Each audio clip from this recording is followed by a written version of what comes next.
ಆಯಿತು. ಇನ್ನು ಮುಂದಕ್ಕೆ ವಿಚಾರಕ್ಕೆ ಹೋಗೋಣ. ಇವರು ಮೋದಿಯವ್ರು ಪ್ರೆಷರ್ ಹಾಕ್ಬಿಟ್ರು, ಅಡಾಣಿನವ್ರಿಗೆ ಹೋಗಿ ಇವರು LIC ದುಡ್ಡನ್ನೆಲ್ಲ ಇನ್ವೆಸ್ಟ್ಮೆಂಟ್ ಮಾಡಿದ್ದಾರೆ ಅಂತ ಹೇಳ್ತಾರೆ. ನಾನು ಸಂತೋಷ್ ಲಾಡ್ ಅವರು ತಿಳಿದವ್ರವ್ರು, ನಾನು ಬೇರೆಯವ್ರ ಥರ ನಾನು ಸಂತೋಷ್ ಲಾಡ್ ಅವ್ರನ್ನ ಹೇಳೋಲ್ಲ.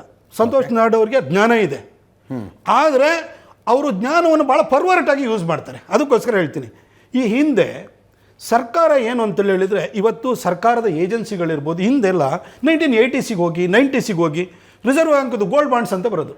ಏನಂದರೆ ಡ್ಯಾಮ್ ಕಟ್ತಾರ, ಇನ್ಯಾವುದೋ ಪಂಚವಾರ್ಷಿಕ ಯೋಜನೆಗಳಿಗೆ ಹಿಂದೆಲ್ಲ ಬಾಂಡ್ಗಳು ₹100 ಬಾಂಡು ಬರೋದು, ಈ ಗೋಲ್ಡ್ ಬಾಂಡ್ಸ್ಗಳು ಬರೋದು. ಆ ಬಾಂಡಲ್ಲಿ ಜನಕ್ಕೆ ಕೊಟ್ಬಿಟ್ಟು ಇದು 5 ವರ್ಷದಿಂದ 40 ವರ್ಷದವರೆಗೂ ನಿಮಗೆ ಇಷ್ಟಿಷ್ಟು ಅಪ್ರಿಷಿಯೇಷನ್ ಕೊಡ್ತೀವಿ, ಇಷ್ಟು ವರ್ಷಕ್ಕೆ ಡಬಲ್ ಆಗುತ್ತೆ ಅಂತೇಳಿ ಬಾಂಡ್ಗಳನ್ನು ಸರ್ಕಾರ ಕೊಡೋದು. ಅದನ್ನೇನು ಮಾಡ್ತಾರೆ, ಪಂಚವಾರ್ಷಿಕ ಯೋಜನೆಯಲ್ಲಿ ಏನೇನು ಪ್ರೋಗ್ರಾಮ್ಗಳು ತೊಗೊಳ್ತಿತ್ತು ಅದಕ್ಕೆ ಇನ್ವೆಸ್ಟ್ಮೆಂಟನ್ನು ಮಾಡೋದು ಸರ್ಕಾರ. ಅದಾದ ನಂತರ ಕಂಪ್ಲೀಷನ್ ಆಗೋದು, ಸರ್ಕಾರ ಅದಕ್ಕೆ ಕಾಲಕ್ಕೆ ಅದಕ್ಕೆ ಏನು ಮಾಡ್ತಾಯಿದ್ರು, ರಿಟರ್ನ್ಸನ್ನು ಕೊಡ್ತಾಯಿದ್ರು. ಇವಾಗ ಸರ್ಕಾರ ಯಾವುದೋ ಡ್ಯಾಮ್ ಕಟ್ತಾ ಇದೆಯಾ, ಪಂಚವಾರ್ಷಿಕ ಯೋಜನೆ ಇದೆಯಾ? ಇಲ್ಲ.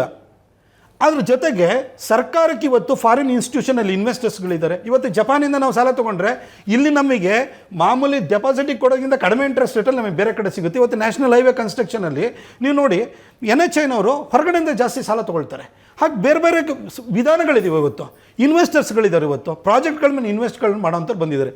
ಹಾಗಾಗಿ LIC ಅವರು ತನ್ನ ಹತ್ರ ಏನಿದೆ ಜನರದ್ದು ದುಡ್ಡಿದೆ, ಆ ಜನರ ದುಡ್ಡನ್ನು ಅವರು ಇನ್ಕ್ರೀಸ್ ಮಾಡ್ತಾರೆ. ಅವರು ನೋಡಿ, ಅವರಲ್ಲಿ ಪಾಲಿಸಿಗಳು ನಿಮಗೆ LIC ಯಾವುದೋ ಭೀಮಾ ಯೋಜನೆಗಳು ಅಂತ ಕೊಡ್ತಾರಲ್ಲ, ಭಾಳ ಅಟ್ರಾಕ್ಟಿವ್ ಯೋಜನೆಗಳು ಕೊಡ್ತಾರೆ. ಅಟ್ರಾಕ್ಟಿವ್ ಯೋಜನೆನ ಇವತ್ತು ಸರ್ಕಾರದ ನೀವು ಹೋಗ್ಬಿಟ್ಟು 5 ವರ್ಷದಿಂದ 40 ವರ್ಷದ ಯೋಜನೆಗಳಿಗೆ ಹಾಕ್ಕೊಂಡು ಕೂತ್ಕೊಂಡು ಜನಕ್ಕೆ ರಿಟರ್ನ್ ಕೊಡೋಕ್ಕಾಗಲ್ಲ.